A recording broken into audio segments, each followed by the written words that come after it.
નમસ્કાર, હું છું મનોજ અગ્રાવત ને આપ જોઈ રહ્યા છો KTV ન્યૂઝ ગુજરાતી।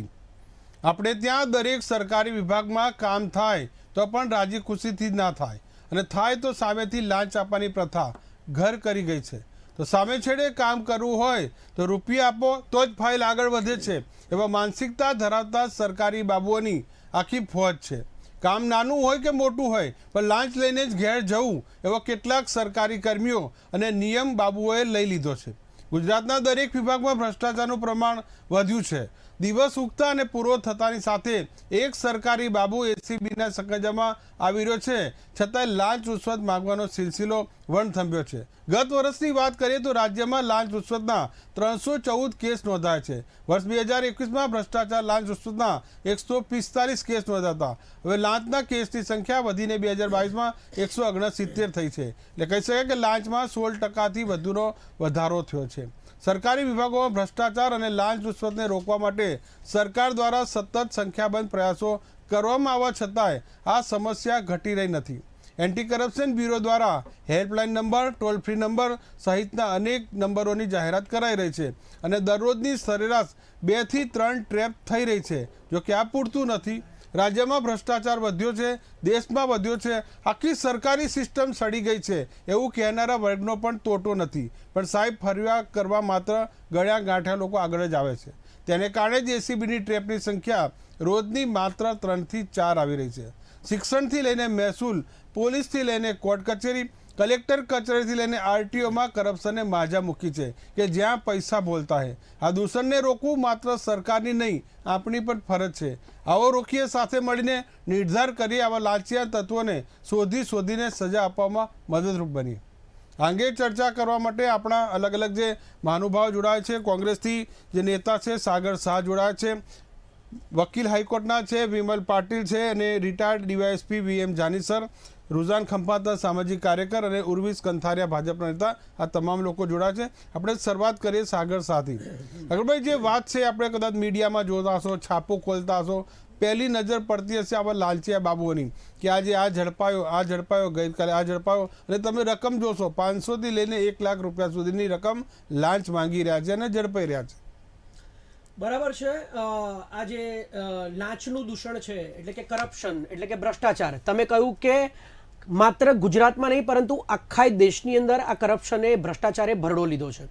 અને અત્યારે હાલ તો એવું કહેવાય છે કે આ ડબલ એન્જિનની સરકાર છે ને, જ્યારે આપણે ગુજરાતની વાત કરીએ ત્યારે ગુજરાતની અંદર 27 વર્ષથી ભારતીય જનતા પાર્ટીની સરકાર છે, પરંતુ આ ભારતીય જનતા પાર્ટીની સરકારમાં છેલ્લા 27 વર્ષથી તમે જોશો તો દરેકે દરેક ક્ષેત્રમાં, તમે કહ્યું કે મહેસૂલથી લઈને આરટીઓ ને અહીંયાથી લઈને ત્યાં સુધી દરેક જગ્યાએ, ઇવન પોલીસના ડિપાર્ટમેન્ટની અંદર પણ કૌભાંડો થાય છે, કરપ્શન્સ થાય છે, બ્રાઇબ્સ લેવામાં આવે છે, અને કેટલાય લોકો આ શોષણનો ભોગ બને છે। અને ઘણી વખત તો આવા લોકો આત્મહત્યા કરીને મરી જાય છે, અને આત્મહત્યા કરતી વખતે એ લોકો સરકારના નામ સુદ્ધા લખીને મરી જાય છે। હમણાં જ કર્ણાટકની વાત કરીએ તો કર્ણાટકમાં જે કરપ્શન 40% કરપ્શન્સની જે સરકાર છે એની અંદર સંતોષ પાટીલ નામના માણસે, જે ભારતીય જનતા પાર્ટીનો જ માણસ છે, એને જ્યારે એનું નામ ઘસેડવામાં આવ્યું ત્યારે એણે કહ્યું કે મને આ કરપ્શન માટે 40%ની ડિમાન્ડ કરવામાં આવી હતી। જ્યારે એણે બધી જ વાતો કરી પછી એને એટલો બધો હેરાન કરવામાં આવ્યો કે એને આત્મહત્યા કરવી પડી, ને આત્મહત્યા કરતી વખતે એણે નામ લખ્યું છે ત્યાંના નેતાઓનું। બરાબર છે? તો તમે સમજો કે છેક લો લેવલથી લઈને ટોપ લેવલના લોકો આ કરપ્શનની અંદર સરકારોમાં ઇન્વોલ્વ હોય છે, એની અંદર લિપ્ત હોય છે। તો જ્યારે ઓથોરિટી પોતે જ આમાં લિપ્ત હોય તો ઓબ્વિયસલી નીચેના લોકો કરપ્શન કરવાના છે। અને કરપ્શનને એવું કહેવામાં આવ્યું છે, મને છેલ્લી વાત કહી દેવા દો, કે કરપ્શન માટે એવું કહેવાય છે કે લાંચ આપનાર અને લાંચ લેનાર બંને ગુનેગાર હોય છે, પણ હું આને બિલકુલ ખોટી વાત ગણું છું। આ 2 વે બનાવવામાં આવ્યું છે જેથી કરીને એકને બચાવી શકાય। કારણ કે તમે કહો કે તમે અત્યારે આ સીટ ઉપર બેઠા છો, તમે આ કંપનીના હેડ છો, તમારી પાસે કોઈ આવીને એમ કહે છે કે મને તમારી ચેનલમાં કામ આપો, હું આમ કરવા તૈયાર છું, તેમ કરવા તૈયાર છું, એ કોઈ પણ જાતની ઓફર આપશે, હું ગરીબ છું, મારે કામની જરૂર છે, હું તમને આટલું કમિશન આપીશ, તમે મને આટલા એપિસોડ આપજો, હું આટલી વખત બોલાવજો। પણ તમે જ્યારે એમ કહેશો કે નહીં એટલે નહીં, it will be done only on merit, તો એની તાકાત નથી કે એ માણસ કંઈ કરી શકે। કારણ કે સામે જે માણસ બેઠો છે એ તો મજબૂર પણ હોઈ શકે, ગરીબ પણ હોઈ શકે, લાચાર પણ હોઈ શકે, એને જરૂરિયાત પણ હોઈ શકે, એના એવા દાવા પણ હોઈ શકે કે હું આવું કરપ્શન કરી સાહેબને ખુશ કરીને મારું કામ કઢાવી લઈશ। એટલે સામેવાળી વ્યક્તિ છે ને એ કોઈ પણ ઈરાદા લઈને આવે છે, પણ જ્યારે ઓથોરિટી સામે બેઠી છે, જેના હાથમાં સત્તા છે, જે બધું પાસ કરી શકે છે, બિલથી લઈને કોઈ પણ જાતના ટેન્ડરથી લઈને કોઈ પણ જાતની વસ્તુ, જો એ માણસ સ્ટ્રિક્ટ હોય, એ માણસ એમ કહી દે ચલ ઊભો થા ભાઈ અહીંથી, એ પોતે જ જો એસીબીને ફોન કરે કે આવી રીતે મને ઓફર કરવામાં આવી છે, એ પોતે જ સ્ટિંગ ઓપરેશન કરીને એ માણસોનું રેકોર્ડિંગ કરી લે, તો કોઈ દિવસ કરપ્શન્સ ના થાય. એટલે કરપ્શન છે ને એ ટુ વે નથી, actually it is a one way, પણ એને ટુ વે બનાવવામાં આવ્યું છે કારણ કે જે ઓથોરિટી છે એ જ કરપ્શન કરે છે, અને ઓથોરિટી પકડાય એટલે પોતાને તો સજા થવાની છે, પણ સામેવાળાને પણ એનું નામ લઈ શકાય કે ભાઈ એણે મને ઓફર કરી હતી, એણે મને આમ કર્યું હતું. એટલે હલકું લોહી હવાલદારનું. સામેવાળા તો જરૂરિયાતવાળા જ આવવાના, દરેક જગ્યાએ તમે કોઈ પણ જગ્યાએ જાઓ એ જરૂરિયાતવાળા જ હોય, પણ જેણે સત્તા વાપરીને એનું કામ કરવાનું છે એ ઓથોરિટી જો સ્ટ્રિક્ટ હોય, અને જ્યાં સુધી એ ઓથોરિટી સ્ટ્રિક્ટ નહીં બને ત્યાં સુધી કરપ્શન આ ગુજરાતમાં શું, આ દેશમાં શું, આખી દુનિયામાં ચાલતું રહેવાનું. So it is only one way, done by only authority, and authority has to stop it. તમે જે આંકડા જોઈ રહ્યા છો સામે સ્ક્રીન ઉપર, પૈસા બોલતા નીચે, જે આ લાંચના આંકડા છે, ખુદ રાજ્ય સરકારે 2023માં માર્ચ મહિનામાં વિધાનસભા જ્યારે ચાલતી હતી ત્યારે કોંગ્રેસ પક્ષ તરફથી વિગતો માંગવામાં આવી હતી, ત્યારે ભારતીય જનતા પાર્ટી અને સરકારે આ આંકડા આપ્યા હતા. જે આંકડા ઉપર તમે નજર કરશો તો આંકડા પણ જોવા જેવા છે કે લાંચ રૂશ્વતના 314 કેસ નોંધાયા છે, અને 2 વર્ષની તમે સરેરાશ જો તેના આંકડાની કરો ટકાવારી તો 16.5% વધારો થયો છે. તો આ શું સૂચવે છે 16% વધારો? કે લોકો પૈસા, લોકોનું કામ થતું નથી એટલે પૈસા આપવા પડે છે, કે પછી લાંચિયા બાબુઓને ટેવ પડી ગઈ છે? ના ના ના ના ના ના, બિલકુલ મેં કહ્યું એ 100% સત્ય છે. જરૂરિયાતવાળા લોકો આવે ને તો એ તેમનું માત્ર કામ કઢાવવાની વાત કરતા હોય છે કે મારું આટલું કામ કરી આપો ને સાહેબ, પણ આ લોકો ડિમાન્ડની અંદર એટલી મોટી મોટી રકમો માંગે છે. યુ વિલ નોટ બિલીવ, હમણાં જ જિગ્નેશ મેવાણીએ નેટ હાઉસ અને ગ્રીન હાઉસનું એક કૌભાંડ બહાર પાડ્યું છે, બરાબર છે? હવે તમે કહો એ તો એમએલએ છે, વિધાનસભામાં બેસે છે, ચૂંટાયેલા પ્રતિનિધિત્વ છે. એમણે કહ્યું કે બનાસકાંઠાની અંદર જે એજન્સી છે, જે ગામડાઓની અંદર જે નેટ હાઉસ અને ગ્રીન હાઉસ માટે ત્યાં આગળ ખેડૂતો, જે લોકો જરૂર હોય છે અને જરૂરિયાતવાળા ખેડૂતો હોય છે, જેમને આત્મનિર્ભર કરવા માટે ઘણી બધી ખેડૂતોની સ્કીમ ચાલતી હોય છે, એમાંની એક આ સ્કીમ છે કે જરૂરિયાતવાળા ખેડૂતોને નેટ હાઉસ અને ગ્રીન હાઉસ બનાવી આપવામાં આવે છે. એ નેટ હાઉસ અને ગ્રીન હાઉસમાં કેટલા 65 જેટલા ગામોની અંદર એ નેટ હાઉસ અને ગ્રીન હાઉસ માત્ર પેપર ઉપર છે. શેની ઉપર છે? પેપર ઉપર. અને 65 લાખ રૂપિયા માત્ર 2 ગામડામાંથી આ સરકારી તંત્રએ એ એજન્સી દ્વારા, ત્યાંની જે એજન્સી હોય જે આ પ્રોવાઈડ કરતી હોય, અને એની સાથે મળેલા આ ગવર્મેન્ટના માણસો, મિનિસ્ટર પણ હોઈ શકે કે કોઈ પણ હોઈ શકે, એ લોકોએ માત્ર 2 ગામમાંથી 65 લાખ રૂપિયા એ લઈ લીધા છે, અને ઓન પેપર ઉપર લગભગ 100 થી વધારે નેટ હાઉસ અને ગ્રીન હાઉસ બતાવ્યા છે. અને ત્યાં આગળ જ્યારે જાંચ કરવામાં આવી, તપાસ કરવામાં આવી, તો એ ગામડાઓમાં માત્ર 1 કે 2 ઘરની અંદર કે 1 કે 2 ખેડૂતોના ત્યાં આગળ આ નેટ હાઉસ અને ગ્રીન હાઉસ મળ્યા છે. બાકી બધે માત્ર થોડો ઘણો સામાન આમ દેખાવ માટે મૂકી રાખ્યો હોય ને એવો સામાન ત્યાંથી મળ્યો છે, પણ કોઈ જગ્યાએ નેટ હાઉસ કે ગ્રીન હાઉસ ફિઝિકલી બાંધેલું જોવા મળ્યું નથી. તો તમે વિચારો કે આ કરંટ ગવર્મેન્ટની વાત છે, 156 સીટ લઈને આવેલી ગવર્મેન્ટની વાત છે, જસ્ટ હમણાં જ જનાધાર મેળવેલી ગવર્મેન્ટની વાત છે, અને 27 વર્ષથી રાજ કરતી ગવર્મેન્ટની વાત છે. એ ગુજરાતમાં માત્ર 2 ગામડામાંથી 65 લાખ રૂપિયાના નેટ હાઉસ અને ગ્રીન હાઉસના આ કરપ્શન સરકારમાં થયા છે. હવે તમે વિચારો કે ગુજરાતની અંદર કેટલા ગામડાઓ છે? લગભગ 18 થી 20,000 ગામડાઓ છે. તો જો આ કરપ્શન અહીંયા એમને સફળતા મળી એટલે આખા ગામડાઓમાં ગુજરાતના જો થવા માંડશે તો તમે વિચારો કે કેટલા કરોડોનું કૌભાંડ થશે. આ તો શરૂઆતમાં જ એક લીગલ માણસે, એક ઓથોરિટીએ બહાર પાડ્યું છે, એટલે થોડુંક પણ એને સિરિયસલી લેવામાં આવશે, બરાબર છે? કોઈ સામાન્ય માણસ જો આવા કૌભાંડોની ફરિયાદ કરે તો એની વાત કોઈ સાંભળે છે? ક્યારેય નથી સાંભળતું. એટલે કરપ્શન તો બિયોન્ડ લિમિટ થઈ રહ્યું છે. જનાધાર ગમે તેટલો મળે, 156 સીટ મળે, 150 સીટ મળે, 140 સીટ મળે, આ લોકોનું જે કામ છે ને આ બધું ઓથોરિટી દ્વારા થાય. ઓથોરિટીની હા હોય તો જ કરપ્શન થાય, બાકી ના થાય. જી, આગળ વધી. આપણા ભાજપના નેતા ઉર્વિશ કંથારિયા છે આપણી સાથે જોડાઈ ગયા છે. ઉર્વિશભાઈ નમસ્કાર KTVમાં. જે આપણે ચર્ચાનો જે મુદ્દો છે પૈસા બોલતા, એને જે વિધાનસભામાં જે આંકડા આપ્યા છે, આપણે રાજ્ય સરકારે જ આપ્યા છે કે જે 2 વર્ષમાં 314 કેસ નોંધાયા હતા, અને જે 2 વર્ષની જો સરેરાશ આંકડાની વાત કરીએ તો કુલ 16.5% વધારો, એટલે ભ્રષ્ટાચારમાં 16.5% વધારો થયો છે. સૌ પ્રથમ તો ભારતીય જનતા પાર્ટી ભ્રષ્ટાચારને ખૂબ જ ગંભીર મુદ્દો માને છે. જે આપનો ઓડિયો મ્યુટ છે, અનમ્યુટ કરો ઉરેશભાઈ. હાજી, ઓડિયો ઓકે છે મારા તરફથી? ઓકે સર, ઓકે ઓકે, અવાજ આવે છે? ઓડિયો અનમ્યુટ જ છે. હાલો,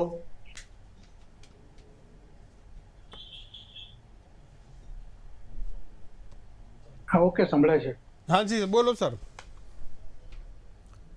જે વાત થઈ રહી છે આપણે કરપ્શનની કે જે લાંચના કેસમાં 16.5% વધારો થયો છે. હાજી હાલો હલો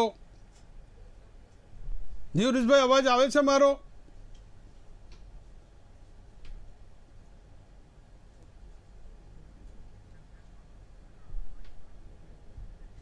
ઓકે, તો આપણે બીજા ગેસ્ટ પણ આપણી સાથે જોડાય છે આપણી સાથે. હા હરીશભાઈ, અવાજ આવે છે મારો? આપણી સાથે બીએમ જાની નિવૃત્ત ડીવાયએસપી જોડાય છે. સર, જે વાત થઈ રહી છે આપણે ગુજરાતમાં લાંચ રૂશ્વતના કેસોમાં જે વધારો થયો છે, શું કહેશો? કયા આ કેસો માટે કયા કારણો જવાબદાર છે? હાલો એમનો આપનો મ્યુટ છે સર, આપનો ઓડિયો મ્યુટ છે, અનમ્યુટ કરો. હા સોરી. હા સર. મારો હું અવાજ આવે છે હા સર? સર, બોલો સર. હું વિજય જાની, નિવૃત્ત એસીપી, અને આજનો વિષય છે પૈસો બોલે છે. જી સર. પૈસો ક્યાં બોલે છે? સરકારી કચેરીઓમાં તે લાંચના સ્વરૂપમાં બોલે છે. જી લાંચ માગવી એ પણ ગુનો છે અને લાંચ આપવી તે પણ ગુનો છે. એમાં કોઈ શક ન કહેવાય, બરાબર છે. ખાસ તો જે કર્મચારી કામ કરી આપવા માટે રોકડમાં કે વસ્તુના રૂપમાં કે સેવાના સ્વરૂપમાં કે શરાબ કે શબાબ કે કોઈ પણ સ્વરૂપે કર્મચારી સ્વીકારે તો એ લાંચ જ છે. ગુજરાતની લાંચ રૂશ્વત વિરોધી શાખામાં કામ કરતા અધિકારીઓ તેમજ કર્મચારીઓની પસંદગી પોલીસ ખાતામાંથી જ કરવામાં આવે છે. જી પોલીસ ખાતાના કર્મચારીઓ પોલીસની કાર્યવાહીથી પૂરેપૂરા વાકેફ હોવાને કારણે જ્યારે પણ કેસો વધારવાનો આદેશ આવે ત્યારે સૌથી સસ્તી અને સૌથી સહેલી પોલીસ પકડાઈ જાય. જી કારણ કે એસીબીના અધિકારીઓ કર્મચારીઓ પોલીસની દરેકે દરેક કાર્યવાહીથી વાકેફ હોય છે. જી બીજું કે પોલીસ એસીબીના અધિકારીઓ બીજા ખાતામાં કઈ રીતે કોની પાસેથી કેટલી લાંચ લેવામાં આવે છે, ક્યારે લેવામાં આવે છે, કેવી રીતે લેવામાં આવે છે અને શું ફેવર કરવા માટે લાંચ લેવામાં આવે છે તેની વિગત ઓછી જાણતા હોય છે અને એના માટે મહેનત પણ ઓછી કરતા હોય છે, તેમજ બાતમીદારો પણ ઓછા ઉભા કરતા હોય છે. એટલે બીજા ખાતાના કેસો બહુ ઓછા થાય છે. જ્યારે ઇન્કમટેક્સ છે, સેલ ટેક્સ છે, તોલમાપ ખાતું છે, ફૂડ એન્ડ ડ્રગ્સ છે, કસ્ટમ સેન્ટ્રલ એક્સાઇઝ છે, ન્યાય ખાતું છે, પીડબ્લ્યુડી છે, નશાબંધી છે, આરટીઓ છે, રેવન્યુ છે, બધે જ કરપ્શન તો છે જ. પણ દરેકે દરેક ખાતામાં એવું છે કે અરજદાર જાય એટલે એને પોતાને ધારો કે લાખ રૂપિયાનો ફાયદો થતો હોય, કેસ થતો હોય, તો સામે કાયદાની મર્યાદામાં રહી કાયદાની છટકબારીમાંથી એટલે કે એકબીજાની સમજૂતીથી 30%, 40%, 50% સુધી સમજૂતી કરી અને એકબીજાને મદદ કરીને લાંચ લેવાતી હોય છે. આવું મારું મંતવ્ય છે. જી સર. જેમાં અરજદાર અધિકારી અને બંનેને ફાયદો થતો હોય છે. અધિકારીને પણ ફાયદો થાય અને અરજદાર ધારો કે 1 લાખ રૂપિયાનું ઇન્કમ ટેક્સનો ભરવાનું થતો હોય તો કાયદાની છટકબારી ગોતીને એમાંથી તમને ઓછા કરી આપે. જે થાય એમાં અડધા પોતાને પણ લાભ મળતો હોય છે એટલે લાંચ આપે છે. હા, કારણ કે તોલમાપ ખાતા ઉપર કેસ થતો હોય તો કે ચાલો વાંધો, કોઈ વેપારી પર થતો હોય તો કે સારું ચલો વાંધો નહીં, ઓછા કરી આપે. આરટીઓની પતાવટના ભાગરૂપે. એટલે વચ્ચેનો એક મારું વક્તવ્ય પૂરું કરું. જી સર. અચ્છા, બીજા ખાતાના કાર્યવાહીથી એસીબીના અધિકારીઓ જાણકાર ન હોવાને કારણે ખાતામાં ઊંડા ઉતરીને કેસ શોધી શકતા નથી. જે રીતે સીબીઆઈની અંદર એન્ટી કરપ્શન બ્યુરોમાં બીજા ખાતાના ઇન્કમટેક્સના, બેંકના, રેવન્યુના, જીએસટીના અધિકારીઓને, સ્વચ્છ અધિકારીઓને પસંદગી કરવામાં આવે છે. એટલે હું સરકારશ્રીને વિનંતી કરું કે એસીબીમાં ગુજરાતમાં પણ બીજા ખાતાના અધિકારીઓને, સ્વચ્છ અધિકારીઓને નિમણૂક આપે, જેથી સારા કેસો શોધી શકાય. ખાસ કરી વર્ગ 1 અને સુપર વર્ગના કર્મચારીઓ પોતાની જમણમાં કોઈને પણ પ્રવેશ આપતા પહેલા ખિસ્સા, પાકીટ, મોબાઈલ બધું બહાર મુકાવી દે છે. જી. પછી અંદર બધી વહીવટ થતો હોય છે. જી. ખરેખર તો શું છે કે લાઈવ ઓડિયો અને વિડીયો રેકોર્ડિંગ માટે એસીબીને લેટેસ્ટ સાધન સામગ્રી આપવામાં આવેલી છે. જો તેનો વ્યવસ્થિત ઉપયોગ કરે, મહેનત કરે તો મોટા સારા કેસો શોધી શકે એમ છે. ટૂંકમાં જ્યારે હું 1978માં પીએસઆઈ તરીકે ભરતી થયેલો ત્યારે કદાચ 1% જેટલા અધિકારી, કોઈ પણ દરેક વિભાગના અધિકારીઓ કદાચ 1% જેટલા આવી રીતે લાંચના કેસોમાંથી ખરડાયેલા હતા. ત્યારે હું 2015માં રિટાયર થયો, ત્યારે નિવૃત્તિ થયો, ત્યારે આ છે ને આંકડો બિલકુલ ઉલટો થઈ ગયો એવું લાગે છે. એટલે આ મારી રજૂઆત છે. Thank you. જી સર, હવે આપણી પાસે ફરી આવીશ. આપણી સાથે હવે ઉર્વિશભાઈ જોડાઈ ગયા છે. સર, અવાજ આવે છે મારો? હાજી. હા, હવે જે વાત એ થઈ રહી છે કે જે રાજ્ય સરકારે વિધાનસભામાં જે આંકડા આપ્યા હતા સત્ર દરમિયાન, જે કોંગ્રેસે માંગ્યા હતા, તેમાં જે વાત આવી કે 2 વર્ષમાં 314 કેસ થયા છે અને ઓલ ઓવર 16.5% આ કેસમાં વધારો થયો છે. શું કહેશો? આ વધારા થવા માટે શું કારણો જવાબદાર છે? સૌપ્રથમ તો અમે બહુ સ્પષ્ટ રીતે માનીએ છીએ અને કહીએ છીએ કે ભ્રષ્ટાચાર એક ખૂબ જ ગંભીર મુદ્દો છે. એક પ્રકારનો એક આર્થિક આતંકવાદ છે જી અને આ બિન રાજકીય મુદ્દો છે. જી આ કોઈ પક્ષી કરીને આંતરિક લડાઈ નથી જી એક દેશની, પરંતુ એક દેશની આર્થિક પ્રવૃત્તિ, આર્થિક સમૃદ્ધિની જે દિશાની વિરુદ્ધમાં જે પરિબળો કામ કરી રહ્યા છે એમની સામે કેવી રીતે આપણે વધારે અસરકારક રીતે કામ કરી અને એનું નિવારણ કરી શકીએ, નાબૂદી કરી શકીએ, એ પ્રત્યેની એક દિશા છે. હવે એમાં અમારું રાજકીય વલણ એ છે કે અમે એવું નથી માનતા કે ભ્રષ્ટાચાર નથી, ભ્રષ્ટાચાર છે જ. હમણાં જાની સાહેબે કહ્યું દરેક સિસ્ટમમાં, દરેક સેક્ટરમાં ભ્રષ્ટાચાર રહેલો છે. એના પ્રકારો છે, એની અનેક પ્રકારની વ્યાખ્યાઓ છે. ક્યાંક ફરજિયાત છે, ક્યાંક મરજિયાત છે, ક્યાંક વિન વિન છે, ક્યાંક બંને બાજુ નુકસાન કરાવે છે. પરંતુ એક વાત તો નક્કી છે કે રાષ્ટ્રને નુકસાન થાય છે, આર્થિક રીતે સમગ્ર સંસ્કૃતિને પણ નુકસાન થાય છે. આ વાત અમે બહુ સ્પષ્ટપણે માનીએ છીએ. એટલે તાજેતરમાં એપ્રિલમાં સીબીઆઈના ઓફિસર્સની એક કોન્ફરન્સ હતી, એમાં મોદીજીએ બહુ સ્પષ્ટ રીતે કહ્યું કે તમારે જેમની સાથે કામ કરવાનું છે, જેમની સામે કામ કરવાનું છે, એ લોકો ખૂબ જ પાવરફુલ છે. એટલે તમે ગભરાશો નહીં. એ રાજતંત્રમાં હોય કે વહીવટી તંત્રમાં હોય, તમે તમારી ફરજને ધ્યાનમાં રાખીને તમે કામ કરજો. સરકાર તમારી સાથે છે. આ સરકારનું વલણ ખૂબ જ સ્પષ્ટ છે અને એમાં આંકડાની વાત નથી. આંકડા દબાવીને અમે ગુલાબી ચિત્ર રજૂ કરીએ છીએ કે અમે ખરેખર ભ્રષ્ટાચારી લોકોને પકડીને સજાગ સિસ્ટમ ઊભી કરીને એમાં વ્યવસ્થિત અધિકારીઓની નિમણૂક કરીને અમે એ ભ્રષ્ટાચારને પકડીએ છીએ. જનમાનસ એ રીતે મૂલવે છે કે કેટલો ભ્રષ્ટાચાર પકડાય છે. જનમાનસ એ નથી માનવાની કે અમારે બધું રામ રાજ્ય છે, ગુલાબી ચિત્ર છે, કોઈ ભ્રષ્ટાચાર હવે છે નહીં. છે ભ્રષ્ટાચાર, અમે કબૂલ કરીએ છીએ, પરંતુ અમે એને રાજકીય મુદ્દો નથી માનતા. અને એના સામે, એ ભ્રષ્ટાચાર સામે શું કરી શકાય એ માટે સતત અમે પ્રયત્નશીલ છીએ. અમે ટેકનોલોજીને પણ એમાં ઇન્વોલ્વ કરીએ છીએ. જેમ જેવી સિસ્ટમ પરચેઝમાં આજે ઘણો ભ્રષ્ટાચાર કંટ્રોલમાં આવી શકે તે પ્રમાણેની પરિસ્થિતિ ઊભી થઈ છે. એ પ્રમાણે ઈ ગવર્નન્સ આવ્યું છે. અનેક જગ્યાએ તમે સરકારની સાથે જે તમારે જે ડાયરેક્ટ ટ્રાન્ઝેક્શન કરવાથી જે એનો ફાયદો થયો છે એ થયેલો છે, પરંતુ આ એક જૂનો અને હઠીલો રોગ છે. એટલે એને નાબૂદ કરવા, અસાધ્ય રોગ કહી શકાય કે સાધ્ય, ક્યોરેબલ છે? સાહેબ, ઘણી સંસ્કૃતિઓ છે એમાં આ અસાધ્ય રોગ જે છે મટાડી શકાયો છે યોગ્ય ઉપચાર દ્વારા. એટલે એ દિશામાં આપણે પ્રયત્ન કરી રહ્યા છીએ. પરંતુ આ એક માત્ર સરકારનો વિષય નથી કે માત્ર એક શાસક પક્ષનો વિષય નથી.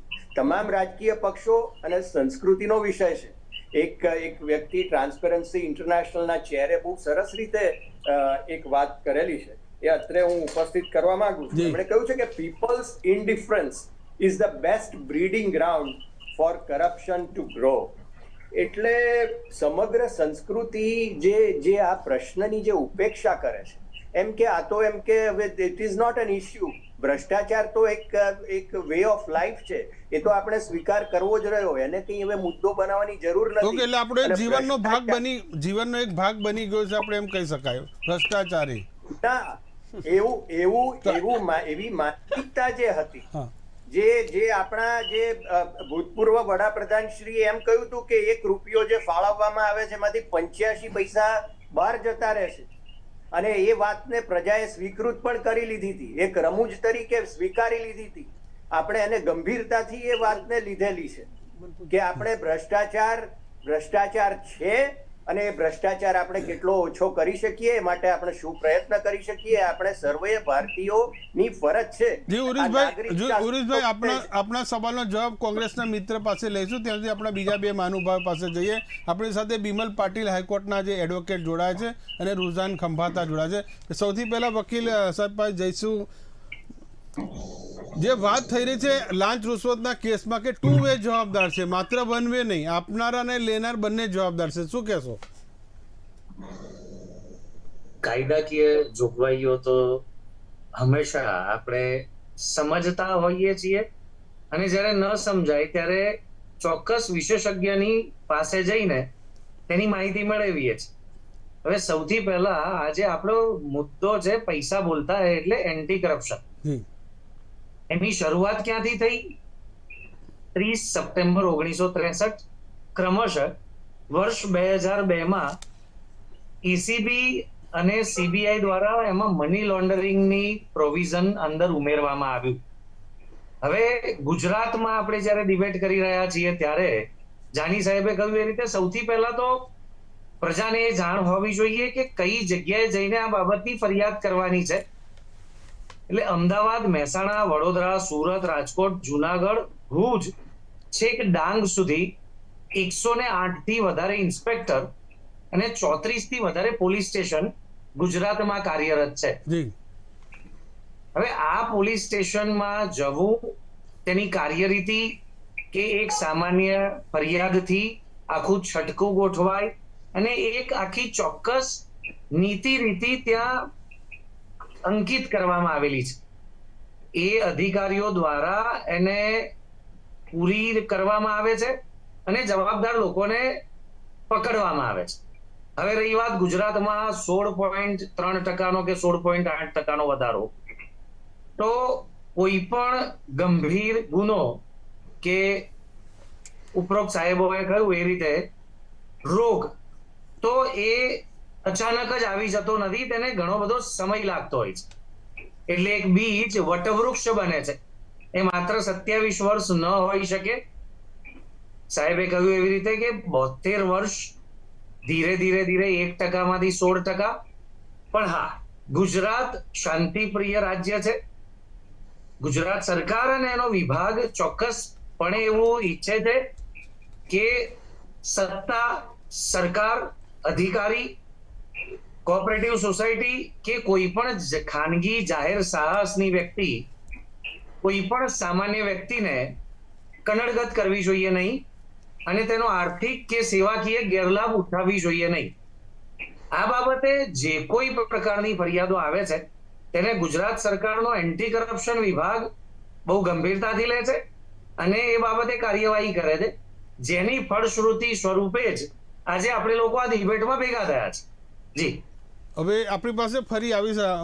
હવે આપણે વાત કરીએ રૂઝાનબેન પાસે. રૂઝાનબેન, સવાર ઉઠતાની સાથે સાંજ સુધીમાં અનેક જે ઘટનાક્રમ કે જે પબ્લિક ફેસ ટુ ફેસ દરેક વિભાગમાં જે એને કામ પડે છે અને કામ પતાવવા માટે અથવા તો કામ નથી થતું એટલા માટે પૈસા આપવા પડે છે. પ્રોબ્લેમ એ છે આપણા દેશમાં અને આપણા ગુજરાતમાં ખાસ કે કરપ્શનને આમ જોવા જઈએ તો આપણા ગુજરાતના લોકો એટલું સિરિયસલી નથી લેતા.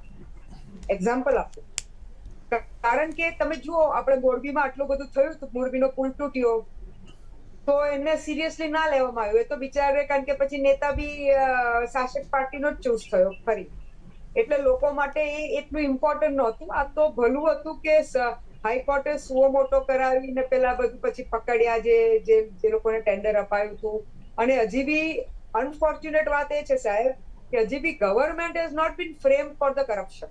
એટલે હવે તમે જે ડેટા આપો છો 2021 નો ડેટામાં કે 2 કરોડ કે 2.5 કરોડ નું કરપ્શન છે, તો મને તો આમ જોવા તો 2.5 કરોડ બહુ કહેવાય, આમ જોવા તો ગુજરાત જેવા માટે કશા ના કહેવાય. થોડા આંકડા આપી દો સાહેબ. 2021 પછી 2022 ના આંકડા છે, કારણ કે આ તો એમાં એસેમ્બલીમાં અપાયા હતા 2021 ના આંકડા, અત્યારે 23 માં. પણ એક જૂના બી પ્રેસ રિલીઝ એમાં નીકળ્યા હતા, એસીબી ના આંકડા છે કે 250 લોકો, એપ્રોક્સ 250 લોકો 2022 માં પકડાયા હતા, જેમાંથી 94 પ્રાઇવેટ પર્સન હતા, એટલે ગવર્મેન્ટ વાળા નહોતા. ખાલી 158 જ ગવર્મેન્ટના લોકો પકડાયા, એટલે જેમાંથી 13 સેન્ટ્રલ એજન્સીના હતા. અને એમાંથી એક ક્લાસ 1 ઓફિસર એક હતો અને ક્લાસ 2 ઓફિસર 30 હતા, એટલે બાકી બધા તમે જોશો તો ડાઉન ધ લેવલ હતા. કહેવાનો હેતુ શું છે સાહેબ? કહેવાનો હેતુ એ છે કે આપણે આજે બચ્ચા રમાડીએ છીએ. આ યુઝ ધ વર્ડ બચ્ચા. આમ એસીબી સારું કામ કરી શકે, કોઈ ડાઉટ નથી, પણ એસીબી ક્યારે કરી શકે આ કામ? જ્યારે એની પાસે લોકો આવીને કે એસીબી ને સપનું ના આવે કે હા મને સપનું આવી ગયું, દોડું એ નહીં કરશે. પણ અગર લોકો આવીને એને કહેશે તો એ પકડશે, એમાં કોઈ ડાઉટ નથી. એસીબી સારું કામ કરશે. એની પછી વિગતો બી પાછળથી આપીશ કે અત્યારે લોકો શું કે scientific analysis, IT information technology એ બધું યુઝ કરીને સારું કામ કરે છે, કોઈ ડાઉટ નથી. ડ્રોન નાખે છે ને સર્વેઓ કરે છે, બધું જાતનું કરે છે. પણ પોઈન્ટ એ છે કે આપણા લોકો કેમ એસીબી પાસે નથી જતા? ત્યારે સાહેબે સરસ કહ્યું કે ભાઈ તમારે એસીબી પાસે જવાનું હોય, કહેવાનું હોય, પદ્ધતિ હોય, આ તે ઢેકડું પૂછવું. પણ આપણા લોકો એટલા માટે એટલે તમે જુઓ ફાઇનલી 2 કરોડ 2.5 કરોડ 2021 નો ડેટા દેખાય તો આટલું જ કરપ્શન છે ગુજરાતમાં. જયારે હરડતું દેખાય છે પેલા હકેશ્વર પુલમાં બી તમને હરડતું દેખાયું કે બિલકુલ નહીં? બિલકુલ. કે શું થયું હતું ને હવે અત્યારે ધતીત કરે છે કે ભાઈ પેલી લોડ ટેસ્ટ કરી, પેલા કઈક પીએમ શ્રી આવવાના છે એટલે કે લોડ ટેસ્ટ ધતીન કરાયા અને બધા દુનિયાભરના. તો ભાઈ આટલા વર્ષો તમને એવા ધતીન યાદ નહોતા આવતા કે આટલા બધા નાગરિકના પૈસા જે રીતે રોજ અમદાવાદમાં આટલા બધા બુવા પડે છે, હવે પાછું રેની સિઝન પેલા બુવા પડવાનું ચાલુ થશે તો એ તમને એ વખતે નથી આવતું? આ બધું કરપ્શનની પિશારી છે ને.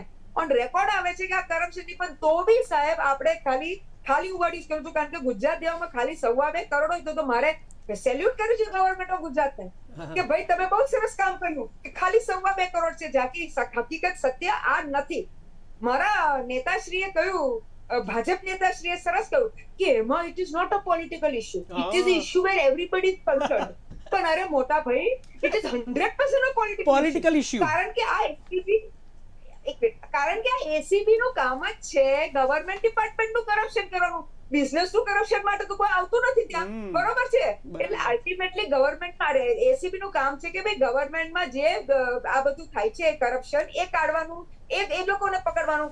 એટલે ઇટ ઇઝ ફુલ્લી ને કરપ્શન નું સૌથી મોટું વર્લ્ડ ઓવરમાં એના એ થાય છે, શું કે સર્વે થાય છે, ઇન્ડેક્સ થાય છે. આપણે કઈક 85 નંબર પર છે આઉટ ઓફ 180 કન્ટ્રીઝ. એ બધું અત્યારે ઇન્ડિયા લેવલની વાત ના કરું, પણ વર્લ્ડ પણ ધ પોઈન્ટ ઇઝ ધેટ કે કરપ્શન હંમેશા ગવર્મેન્ટ જોડે હોય.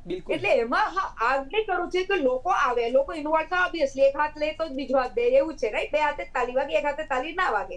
પણ ધ પોઈન્ટ ઇઝ ધેટ કે 2 હાથે તાલી ક્યારે વાગે? જ્યારે પેલો, હવે હું તમને એક્ઝામ્પલ આપું એટલે તમને ખબર પડે કે પેલા બિચારાનો વાંક નથી.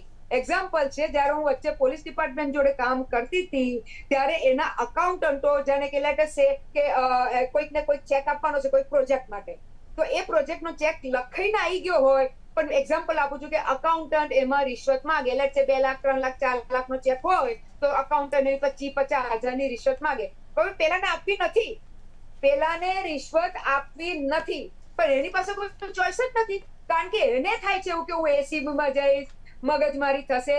જોડે એને શું ડાઉટ છે as a citizen, as a this thing, as a vendor, એને એ ચિંતા છે કે ચાલો હું આને તો પકડાઈ દઈશ, પણ કાલ ઉઠીને બીજો માણસ આવશે તો મારી જોડે પછી જે અધિકારીઓ છે મારી જોડે કામ નહીં કરે. કારણ કે અધિકારીઓ ગભરાશે કે ના આ તો કમ્પ્લેન કરી દેશે ને અમને રિશ્વત નથી મળતી એટલે મારો ધંધો બગડી જશે. એટલે પેલો માણસ સાહેબ રિશ્વત માંગે છે, કારણ કે એને ખબર છે કે આજે એ રિશ્વત નહીં આપશે તો કોઈ બીજું આપશે, બીજું નહીં તો કોઈ ત્રીજું આપશે. એટલે પોઈન્ટ અત્યારે શું થઈ રહ્યો છે? પોઈન્ટ અત્યારે છે કે જ્યાંથી રિશ્વત ચાલુ થાય છે આપણે ત્યાંથી રોકવાનું છે. કારણ કે એ પેલા માંગી છે, ઓફિશિયલ જો માંગે છે તો પેલો આપે છે, ના તો કોઈને પોતાના ધંધામાંથી પોતાના પ્રોફિટમાંથી રિશ્વત આપવાની કોઈને કોઈ શોખ નથી. હા, તમે અગર ગવર્મેન્ટના પેલા વાળા ટેન્ડર લો જે આવી રીતે રોડ રસ્તાના બિલ્ડિંગના, તો એમાં અલગ વાત છે આખી. કારણ કે તો પેલો જે એન્જિનિયર જે કંપની હોય એ સામેથી જ કે સેટિંગ કરીને કે સાહેબ इसमें इतना रखा है आपका, इसको पास करवा देना. એટલે પેલો પછી કહે કે હા ભાઈ इसमें मेरा रखा है, એટલે 4 કરોડનો પ્રોજેક્ટ હોય, 10 કરોડનો પ્રોજેક્ટ હોય, સાહેબ 10% રખાય, સામેથી જ પેલું ગણીને જ આવી ગયા. રૂઝાનભાઈ, ઘણા બધા કેસોની આપણે ચર્ચા કરીશું ને ખૂબ જ તમને 8 કેસ ગુજરાતના એવા ઇન્ટરેસ્ટિંગ બતાવીશ કે કયા વિભાગમાં કરપ્શનને કઈ રીતે તેમણે માંગણી કરી અને કઈ રીતે પકડાયા. આપણે લઈએ એક બ્રેક નાનકડો, પછી આ ચર્ચાને આપણે આગળ વધારીએ. જી સર. તો પૈસા બોલતા એમાં જે ડિબેટ ચાલુ છે ને જે નિવેદનો આપી રહ્યા છે ભાજપ અને કોંગ્રેસ, આ એક એવો રોગ છે કે જેનો ક્યોર કરવો ખૂબ જ જરૂરી છે. હાલ લઈએ એક નાનકડો વિરામ. તો આપ જોઈ રહ્યા છો ડિબેટ પૈસા બોલતા હે ને ગુજરાતમાં જે લાંચ રૂશ્વતના કેસોમાં જે વધારો થઈ રહ્યો છે તેના પર અલગ અલગ મહાનુભાવો છે ચર્ચા કરી રહ્યા છે ને નિવેદન આપે છે. જે રીતે ઉર્વિશભાઈએ ભાજપના નેતાએ જે કહ્યું હતું તે પહેલાં આપણે એસીબીની જે સફળ ટ્રેપો 8 અલગ અલગ જોઈએ તેમાં તમે જોશો કે દરેકમાં કારણ અલગ અલગ છે. એસીબી ટ્રેપ નંબર જે 9 તારીખે જે થઈ હતી તેમાં અલગ અલગ વાત હતી. 8 તારીખમાં દિલીપ પટેલ જે ઇન્ચાર્જ આચાર્ય પકડાયા હતા, 50,000ની લાંચ માંગી હતી ને 50,000 લાંચ એટલા માટે માંગી હતી કે એક શિક્ષણ સહાયકને 5 વર્ષ પૂરા થતા હતા અને કાયમી શિક્ષણ તરીકે નિમણૂક અને કુલ પગાર મૂકવા માટે તેમણે લાંચ માંગી હતી. બીજો જે દાખલો છે દાહોદ ઇન્ચાર્જ જિલ્લા શિક્ષણ અધિકારી મયુર પારેખનો છે. તેમણે 5 લાખની લાંચની માંગણી કરી હતી ને છેવટે 1 લાખમાં પતાવટ કરી. આજે ફરિયાદી પાસેથી જે પાનમ ખાતે ફરજ બજાવતા તેમને પ્રાથમિક શાળામાં મૂકવા માટેની લાંચ હતી. ઈશ્વરભાઈ પટેલ જે જેલ સિપાઈ હતા તેમણે લાંચ માંગી હતી 500 રૂપિયાની. આ 500 રૂપિયા એટલા માટે માંગ્યા હતા કે ફરિયાદીના મિત્ર જેલમાં હોય તેમને જેલમાં મુલાકાત કરવા માટે 500 રૂપિયા માંગ્યા હતા અને પકડાય છે. બીજો જે કેસ છે Shailesh Patel computer operator ATVT સંતરામપુરનો, તેમણે 90,000ની લાંચ માંગી હતી ને છેલ્લે પતાવટ 70,000માં કરી. આ કામના ફરિયાદીને ખેડૂત ખરાઈના પ્રમાણપત્રો લેવાના હોય તે આપવા માટે લાંચ માંગી હતી. હવે રવિશંકર જોશીની વાત કરીએ. સુપ્રિન્ટેન્ડન્ટ ઓફ CGST ક્લાસ 2ના અધિકારી છે મહેસાણાના, તેમણે 5,000 લાંચ માંગી હતી અને છેલ્લે પતાવટમાં 4,000 રૂપિયા માંગતા તેઓ પકડાયા હતા. આ અલગ અલગ જે કેસ એટલા માટે છે કે દરેક વિભાગમાં લાંચ રૂશ્વતનું પ્રમાણ છે તે જોવા મળ્યું છે. સ્ટેનોગ્રેડ C જે આયકર વિભાગ અડાજણનો જે કેસ છે, 5,000ની લાંચ માંગી હતી ને 2,500 રૂપિયામાં છેલ્લે પતાવટ થયું. TDS જે ભરવામાં ભૂલ થઈ હતી અને આ ભૂલથી જે રકમ ભરાતી તે પરત મેળવવા માટે લાંચ માંગી હતી. મેહુલ પ્રજાપતિ TRB જે ટ્રાફિક બ્રિગેડના જવાનો છે જે 50 રૂપિયા અને 100 રૂપિયાની લાંચમાં ઝડપાયા છે. તો મેહુલ પ્રજાપતિએ 100 રૂપિયાની લાંચ માંગી હતી. એક જે મિની વ્હીકલ હતું તેને ઊભું રખાવીને તેને 100ની લાંચ માંગી. કલ્પેશ જે ગોહિલ છે લોન એજન્ટ છે, આ પ્રાઇવેટ એજન્ટ છે, 35,000ની લાંચ સ્વીકારી હતી. એ કારણ હતું કે તેમને પાક ધિરાણ યોજના એક વ્યક્તિને જોઈતી હતી અને 7 લાખની લોન મંજૂર કરવા માટે આ રકમ માંગી હતી. આમ અલગ અલગ તમે જોઈ રહ્યા છો કિસ્સા. દિલીપ પટેલ ઇન્ચાર્જ આચાર્ય અરુણોદય સાર્વજનિક વિદ્યાલયના કે તેમણે 50,000ની લાંચ માંગી હતી ને ફૂલ પગારમાં મૂકવા માટે એક શિક્ષકને લાંચ માંગી હતી. તો આમ તમે કેસ જોશો કે CDSમાં છે, ટ્રાફિકમાં છે, સ્કૂલમાં છે, દરેક વિભાગમાં આ પ્રકારના ભ્રષ્ટાચાર છે તે જોવા મળે છે. આપણે જે વાત કરીએ આપણે સાગર શાહ પાસેથી, જે ઉર્વિશભાઈએ તમને કીધું કે પૂર્વ PMનો જે તેમણે કિસ્સો ટાંક્યો તો શું કહેશો? જો સૌથી પહેલા તો ભાજપના નેતા ઉર્વિશભાઈએ કહ્યું કે આ રાજકીય મુદ્દો નથી અને એનો સરસ જવાબ રૂજાનબેને આપ્યો. હું આપવાનો જ હતો પણ રૂજાનબેને તરત એ વાતને પકડી લીધી કારણ કે એ મુદ્દો જ એ એવી રીતે બોલ્યા કે કોઈ પણ માણસના માઇન્ડમાં એ જે વાત એમણે કરી સ્ટ્રાઇક થઈ જાય, ટ્રિગર થઈ જાય કે આમ રાજકીય મુદ્દો નથી. તો આ યુવરાજસિંહ જાડેજા જે યુવા વિદ્યાર્થી નેતા છે એમણે જે આટલા કૌભાંડો બહાર પાડ્યા 2014થી લઈને 2023 સુધીના જેટલા પણ કૌભાંડો, એમણે ડમી કાંડની વાત હોય કે પછી તોડકાંડની વાત હોય કે પછી કોઈ પણ જાત પેપર લીક થયા હોય તો એની અંદર પેપર લીકના જે કૌભાંડો હોય આટલા બધા છેલ્લા 10 વર્ષથી જે કૌભાંડો બહાર પાડ્યા, હવે એ માણસને જ એક કેસની અંદર તોડકાંડમાં ફસાવીને એને અંદર નાખી દીધો. પણ આ ક્યારે થયું? જ્યારે કૌભાંડો ચાલતા હતા ત્યારે થયું ને. પણ તમે એ માણસને અંદર નાખી દીધો તો છેલ્લા 10 વર્ષના જે કૌભાંડો થયા છે, અનેક લાખો કૌભાંડો, એ કૌભાંડોની તપાસ ક્યાં જઈને અટકી ગઈ? અને પછી એ ગાંધીનગરની કચેરીમાં આગ લાગી ગઈ. બરાબર છે? કેવી રીતે આગ લાગી ગઈ? એટલે જવાબ તરત તૈયાર હોય કે ભાઈ એમાં બધા બળી ગયા છે. તો આ એક જાતનું કૌભાંડ છે. હવે એ યુવરાજસિંહ જાડેજાની જે તપાસ કરી રહ્યા છે ભાવનગરના ઇન્સ્પેક્ટર, એ પોતે પણ તોડકાંડમાં ફસાયા છે. તો તમે વિચારો કે આ બધું પોલિટિકલ નથી? તો તમે કેવી રીતે આવું સ્ટેટમેન્ટ આપી શકો બિંગ પોલિટિકલ કે આ પોલિટિકલ મુદ્દો નથી? હે, આ 100% પોલિટિકલ છે. અને તમે જે અત્યારે બધા 9 જણના નામ બોલ્યા, તમે જુઓ કે સામે કોણ હતું? સત્તા હતી. એ જે લેવલે પણ નોકરી કરતા હતા એની સામે જે સત્તાવાળા માણસો હતા એમણે લાંચ માંગી છે કે ભાઈ તારે નોકરી 5 વર્ષ થઈ ગયા, હવે તારે પરમેનન્ટ કરાવી હોય તો તારે આટલા પૈસા આપવા પડશે.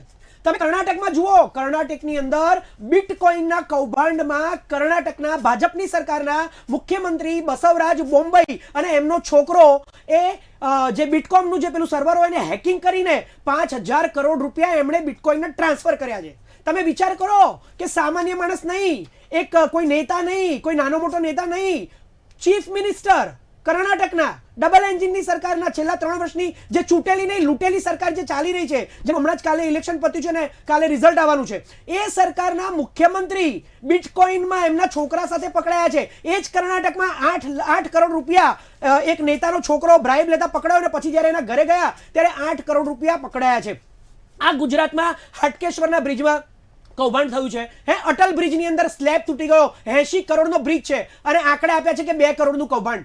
અરે આ ચાંદલોડિયાનો બ્રિજ પણ તૂટવાની તૈયારીમાં છે. તમે જુઓ કે કેટલા કરપ્શન થઈ રહ્યા છે.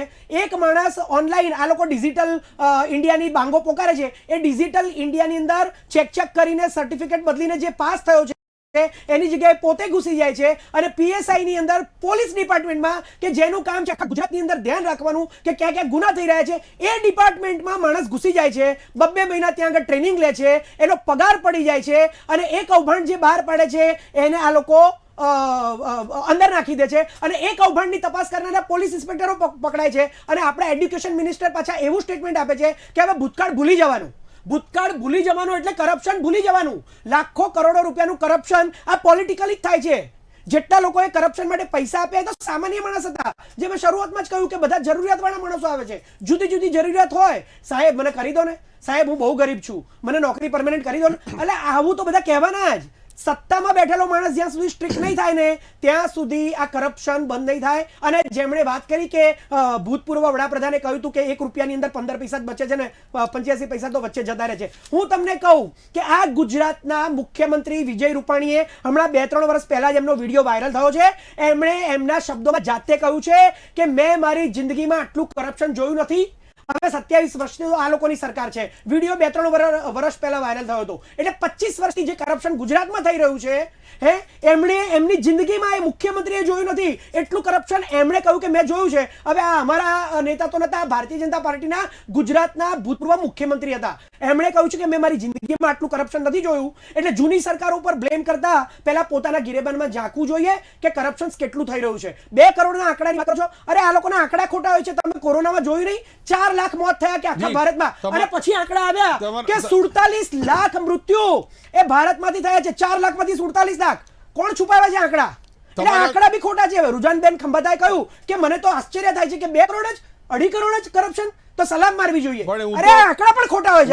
ઉર્વિશભાઈની સાઈડ લો કે પોઝિટિવ કે ભલે 5 રૂપિયા તો પકડાય તો ખરા ને, 5 રૂપિયા કરપ્શન એટલે પણ પકડાયેલું અટકતું તો નથી, પકડાતા જાય છે. પછી કોઈકને પકડો છો ને, તમે પકડાય છે પછી કોઈકને પકડો છો, પછી તમે એને અંદર નાખો છો, ફરીથી પાછું કરપ્શન થાય છે, ફરી 2 માણસને અંદર નાખો છો, ફરી એ માણસો છૂટી જાય છે.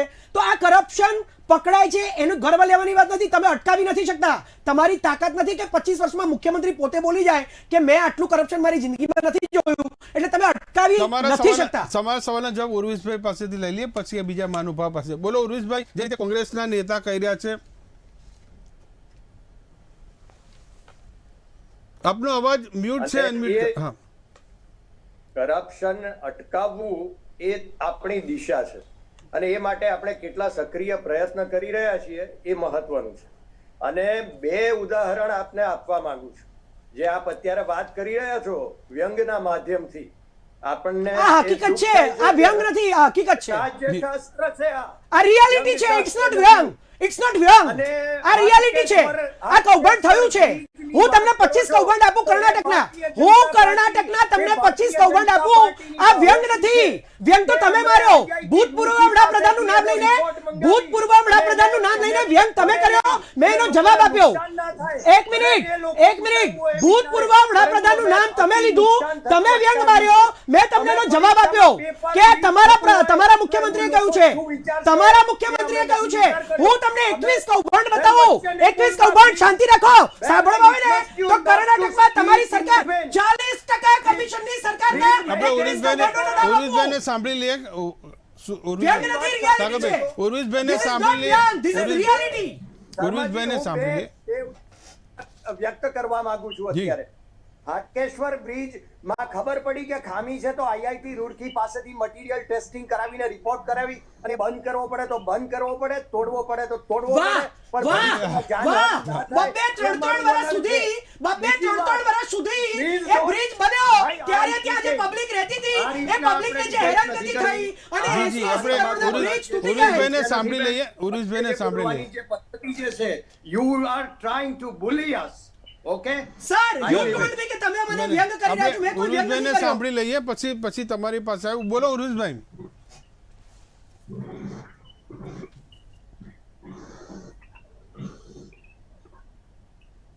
ઉરુષભાઈ, અવાજ આવે છે મારો? જતા મિસ્ટર સાગર શાહ. આપણી સાથે વીએમ જાની સર પણ જોડાયા છે. જાની સર, જે દરેક વ્યક્તિના મનમાં એક જ સવાલ થાય છે કે આ નાની માછલીઓ કેમ પકડાય છે, મોટા મગરમચ્છ કેમ નથી પકડાતા? એમાં એવું છે કે સરકારી કર્મચારીઓ જે અધિકારીઓ છે ક્લાસ 1, 2 અને સેક્રેટરી લેવલના, એ લોકોની અધિકારીઓની પહોંચ છેક ઉપર સુધી હોય છે.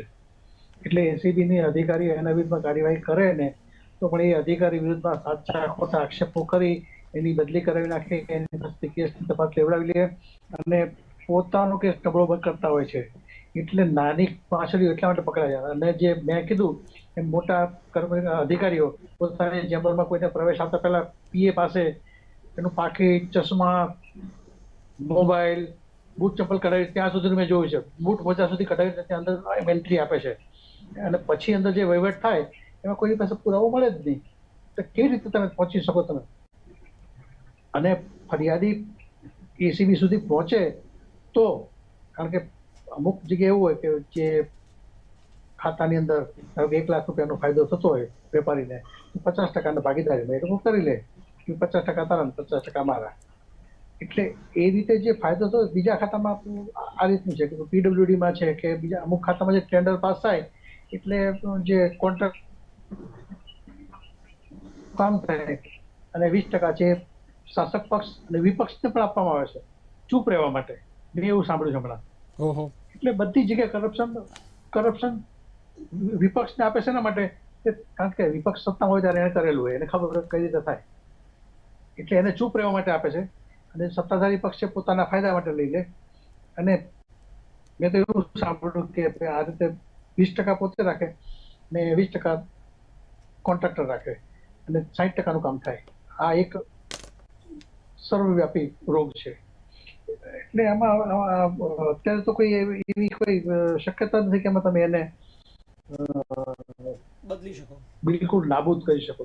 અને વિશ્વવ્યાપીમાં આપણે ત્યાં નાના કર્મચારીઓ છે, બહુ મોટા હાયર લેવલના મિનિસ્ટર સુધીના કામ કરે છે. કારણ કે નીચેના કર્મચારીઓને એવું કોઈ સ્કોપ જ નથી. બિલકુલ સ્વચ્છ અને એવી સરકાર સિસ્ટમ છે ત્યાં. આપણે અહીંયા તો દરેક નાની વાતમાં કાયદામાં એટલા બધા લૂપ હોલ છે, કે તમે એમાંથી છટકબારી શોધી અને જે પાર્ટીને ફાયદો કરાવે તો ફાયદો કરાવી શકો. તમને લાંચપણના પૈસા ના આપે તો તેને નુકસાન પણ કરી શકો. છેલ્લી કક્ષાનું નુકસાન કરી શકો કે કર્મચારી પોતાના 5 રૂપિયા ફાયદા માટે સામી વ્યક્તિને 5 લાખ સુધી નુકસાન કરી શકે એવી છટકબારીઓ છે કાયદાની. એટલે એ જે છે એ રોકવાની જરૂર છે. ખાસ તો કે તમે જે અધિકારીઓ છે, કર્મચારીઓ છે, એના વિરુદ્ધમાં તમે પુરાવા ભેગા કરો અને પછી એના ઉપર કેસ કરો. એ વધારે છે. આપણી સાથે વિમલ પાટીલ વકીલ હાઈકોર્ટના જોડાયા છે. વિમલભાઈ, જે રુઝાનબેન પાસે જઈશું. રુઝાનબેન, જે અગાઉ પણ મેં કીધું કે આજે એસીબીને તમે કેસમાં નજર કરશો તો 3જા વર્ગ, 4થો વર્ગ, ખાનગી વ્યક્તિ, ટૂંકમાં નાની માછલીઓ એસીબીના શિકાર બને છે. મોટા મગરમચ્છો હાથમાં નથી આવતા. પોઈન્ટ એટલે અહીંયા એ થઈ રહ્યો છે કે સૌથી પહેલા આપણા આ માધ્યમથી, તમારા માધ્યમથી આજે આપણે કરપ્શન, એન્ટી કરપ્શનની વાત કરીએ છીએ. ઇમ્પોર્ટન્ટ છે કે લોકોને જાણકારી પહેલા આપવાની કે તમે ગભરાઓ નહીં કે તમે મોટો ઓફિસર. કારણ કે ઘણીવાર પેલો જે માણસો એક કંટાળી અને કે ભાઈ આને મારી પાસે લાત ને રિશ્વત માંગે છે એટલે એને પકડાવી દે. પણ ઘણીવાર બિઝનેસમેનો છે એ વિચારે છે કે હું ક્યાં આમાં પડું. મેં જે પહેલા પાર્ટમાં કહ્યું હતું કે એ લોકો એવું વિચારે છે કે અગર હું પકડાઈ બી દઈશ તો પછી બીજા લોકો મારાથી બીસે બિઝનેસ કરતા હું મારો ફ્યુચર બિઝનેસ ખોઈશ. એટલે પણ એ લોકોને આ બધાને કહેવાની જરૂર છે કે તમારું નામ હવે ઇમ્પોર્ટન્ટ છે કે જ્યારે એસીબી પાસે તમે જાઓ છો, ફોન કરો છો, એ તમને મળશે, એ લોકો આખું તમને હેલ્પ કરશે ટ્રેપ પ્લે કરવા. કારણ કે તમારે એ ચિંતા નથી કરવાની કે ભાઈ એસીબી અને મારે પ્રૂવ કરવું પડશે. You don't have to prove, you just have to tell કે આવું થયું છે. પછી એ લોકો બધું આખો ટ્રેપ એ લોકો કરશે, એ લોકો આખો આઈડિયા કરશે એટલા હદ સુધી કે જ્યારે તમે ફ્રન્ટ એન્ડ કરશો ઓબ્વિયસલી, કારણ કે તમારા હાથથી પેલો માણસ રિશ્વત લેશે, પણ બેક એન્ડમાં એ લોકો રહેશે. એટલે તમારે એઝ અ ધીસ થિંગ તમારે ગભરાવાની જરૂર નથી. હવે જે બિઝનેસમેનો વિચારે છે કે ભાઈ મારે આમાં પડવું નથી, હું પૈસા આપીને છૂટી જાઉં, મારે બીજો ધંધામાં પડવું યા બીજો વધારે પૈસા કમાઈ લઈશ, એ લોકો માટે મારે ખાસ કહેવું છે કે સાહેબ આની કોઈ અંત નથી. તમે અગર વિચારો C as a citizen of India, as a citizen તમે ઘણી વાર વિચારો છો કે મારે દેશ માટે કરવું છે, મારે ધર્મ માટે કરવું છે, તો એકચ્યુઅલી તમે ધર્મ ને દેશની અગર વાત કરતા હો, જે આપણો દેશ બહુ જ વાત કરે છે, વધારે પડતી વાત ધર્મ ને દેશની જ વાત થાય છે, તો તમારો હવે શું કહેવાય પહેલી ફરજ છે કે આપણા દેશને કઈ રીતે આપણે આગળ લાવીએ. તો બધાને ખબર છે કે ભાઈ કરપ્શન થી દેશ આગળ નથી આવતું, ખાલી પર્સનલ લોકો આગળ આવે છે, તે બી એક લિમિટ પછી તે બી નથી આવતા. એટલે યા પછી યા પોલિટિકલ પાર્ટીઓ આગળ આવે છે, એને પછી તે આખી અલગ સ્ટોરી થાય છે.